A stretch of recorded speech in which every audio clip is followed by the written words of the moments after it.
lun bukit kerol. Pro deh lun komitmen nggak ada. Soba tanya obat aja. Syedaralun, ratusan warga dari Kecamatan Trenggading dan Pantai Raja mendesak pemerintah untuk dapat menyahuti usulan terhadap pembangunan waduk dan pintu saluran irigasi Cubo Pantai Raja dalam mengakomodir pemberdayaan ekonomi masyarakat pada sektor pertanian seluas 1.580 hektar.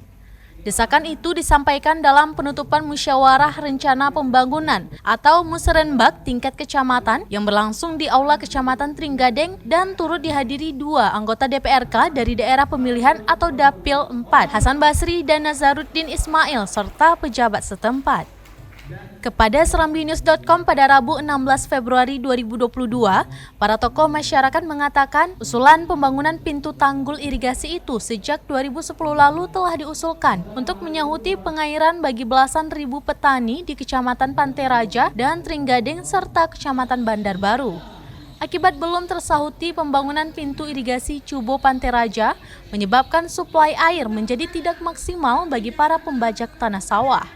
Sehingga dengan adanya infrastruktur ini diharapkan para petani tidak lagi ketergantungan pada pomponisasi.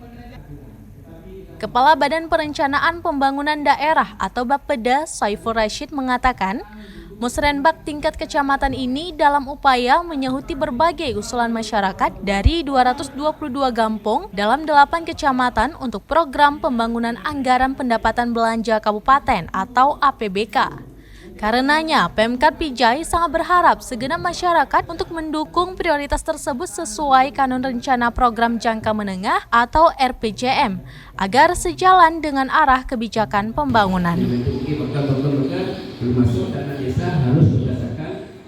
Dari PD Jaya, Idris Ismail, Serambi On TV. Tetapi camat dan muting dan biji yang didekati Udah tipe leron na terutama saluran irigasi Cubo Pantai Raja.